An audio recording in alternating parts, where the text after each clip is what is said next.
안녕하십니까. 생활과의 윤리 두 번째 온라인 강의 시작하겠습니다. 오늘 수업은 먼저 실천 윤리학, 윤리학을 이제 실천 학문이라고 하는데요. 실천 윤리학의 어떤 의미, 다음에 성격에 대해서 이제 공부하겠고요. 다음 두 번째는 윤리학을 분류를 해볼게요. 윤리학의 분류, 몇 가지로 분류하냐면 네 가지로 분류해 보도록 하겠습니다. 그래서 네 가지의 각각의 특징을 살펴보고 서로 비교하는 그런 수업 시간을 갖도록 하겠습니다. 자, 그럼 첫 번째로 윤리학. 윤리학은 왜 실천 학문이라고 하는지 이야기해 보도록 합시다. 그래서 다른 학문하고 비교를 해봅시다. 자, 우리 화학이라는 거 배우잖아요. 화학도 배우고요. 다음 수학도 배웁니다. 다음 논리학도 배웁니다. 자, 이런 특징들이 뭐가 있을까? 이 학문들. 자, 화학이 있어요. 자, 화학 시간은 뭘 배우냐면, 자, 여기 쓰레기가 있어요. 여기 쓰레기가 있습니다. 쓰레기가 있어요. 더러워요. 막 아주 더럽습니다. 쓰레기들이 있습니다. 이 쓰레기가 이렇게 땅에 그대로 묻어버리면 어떻게 변화되는지, 어떻게 변화되는지, 그 원리를 찾는 게 이제 화학이겠죠. 다음 수학 같은 경우에는 이 쓰레기를 땅에 이렇게 묻어버리면 손해보는 게 있겠죠. 다음에 이 쓰레기를 분리수거를 해요. 분리수거를 하면 뭔가 이익을 보는 게 있겠죠. 그래서 손해와 이익을 계산해서 플러스 마이너스 곱하기 나누기 해갖고 그 결과가 있겠죠. 수학적으로 계산이 됩니다. 이게 수학이 사는 거 아닙니까? 자, 이런 화학과 수학을 통해서 이제 논리학에서 뭐 하냐면 그래서 환경을 보호하기 위해서는 어떻게 해야 된다?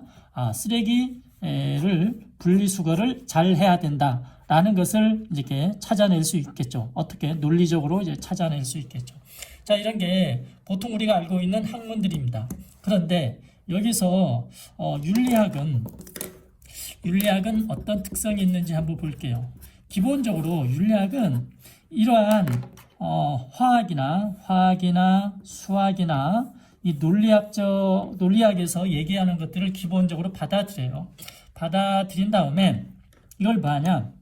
자, 여기 보면 어떤 쓰레기를 땅에 버렸을 때, 분리수거했을 때 어떤 변화의 모습, 장단점, 이윤, 그걸 당연히 쓰레기를 분리수거해야 된다는 것을 알고 있는 사람이 있다 칩시다. 지식이 있어요. 이론이 튼튼해요. 이런 사람이 있는데, 근데 정작 이 사람이 아파트에 살면서 쓰레기 분리수거를 안 해요. 그러면 사람들이 어떻게 합니까? 이 사람들에 대해서 이제 비난을 하겠죠. 야, 너는 아는 것을 어떻게 실천을 못하냐? 왜 너는 아는 것을 실천 못하냐? 야, 너 진짜 아니네. 너 진짜 그렇게 살지 마라. 너 그렇게 살지 마라. 너 그거 바람직하지 않아. 그거 바람직하지 않아. 이렇게 비난을 합니다. 그래서 윤리학이라는 것은 이러한 화학, 수학, 논리학에서 지식을 발견하거나 지식을 발견하거나 이론을 탐구하는 것을 넘어서서 실천을 이렇게 강조합니다. 그래서 이런 실천력이 없는 사람들을 우리는 막 욕하죠. 너는 사가지가 없다. 이렇게 얘기하거나 하지 않습니까?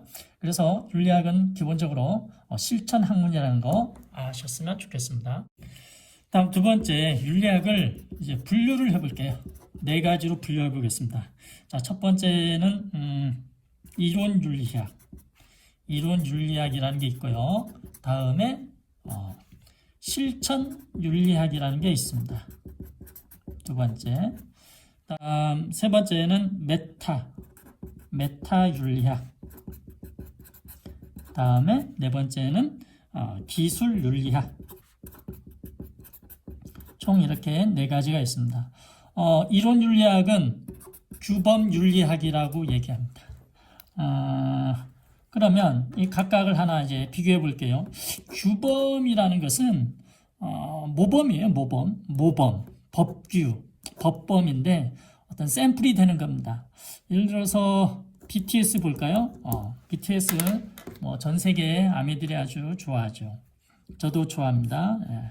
정말 노래도 잘하고 춤도 잘 추고 노래 가사도 멋있어요.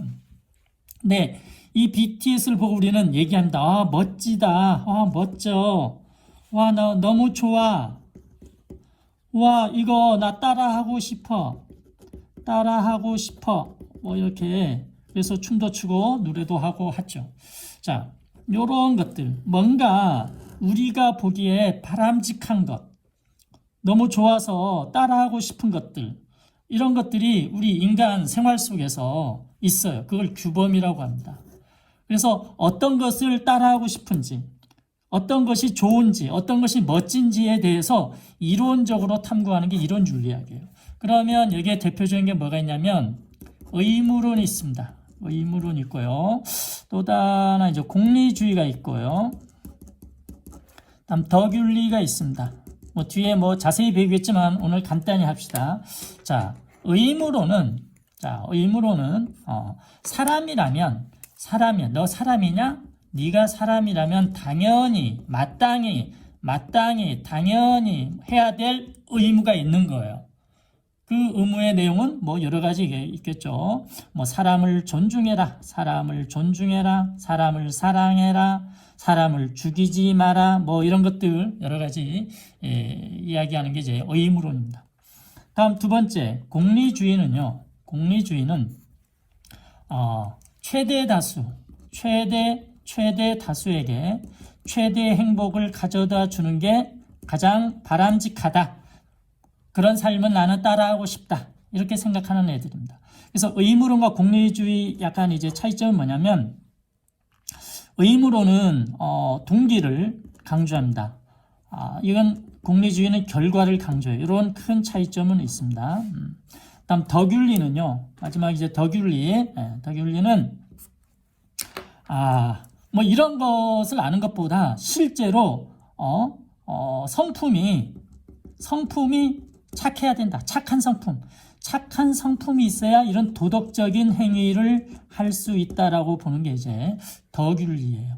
그래서 대표적으로 의무론, 공리주의, 덕윤리가 이론윤리학의 대표적인 거고요. 실천윤리학은 이러한 이론을 바탕으로 해서 실제로 우리가 해결해야 될 어떤 문제들이 있잖아요. 예를 들면 지금 코로나19 사태로 인해서 여러 가지 경제가 안 좋습니다. 그래서 지금 정부에서는 재난 기본 소득을 주려고 합니다. 그러면 재난 기본 소득을 주는데 누구한테 줄 것이냐, 얼마를 줄 것이냐, 다음에 이걸 어떻게 나눌 거냐, 언제 줄 거냐, 뭐 여러 가지 어떤 문제들이 많잖아요. 이 문제를 해결하는데 의무론, 공리주의, 덕윤리적인 그런 이론을 바탕으로 실제 정치인들, 사회학자들, 그다음 의료인들이 모여서 협의를 하는 거죠. 이때 이 논의되는 이 학문이 이제 실천윤리학입니다. 그래서 이론윤리학과 실천윤리학은 공통적으로 우리 인간이 다 따라하고 싶어하는, 바람직하다고 생각하는, 멋지다고 생각하는, 좋다고 생각하는 그런 일들에 대한 이야기를 규범 윤리학이라고 합니다. 자, 이런 것에 비해서 이제 메타윤리학은 좀 차원이 아주 달라요. 메타라는 것은 영어에 이제 메타에서 나왔습니다. 메타는 원래 그 아리스토텔레스에서 이제 나오는 뭐 메타피직스에서 나오는 건데 이건 나중에 얘기하고요. 메타는 이제 애프터 뒤에라는 뜻도 있고요. 혹은 무언가를 넘어서는, 혹은 트랜스, 먼 것을 넘어서는 거예요. 지금 이게 지금 의무로 공리주의 덕윤리를 하나의 지구라고 생각해봐요. 지구입니다. 자, 지구인데 사람들이 막 이런 얘기들을 해요. 근데 이걸 넘어섰어요. 지구를 넘어서면 누가 있냐면 ET가 있습니다. 외계인이 이걸 보고서 도대체 얘네들은 무슨 말을 하는 거야? 여기에서 뭐 도덕이란 얘기가 나와요. 그럼 도덕이란 단어가 무슨 말이야? 사람을 존중한다는 게 무슨 말이야?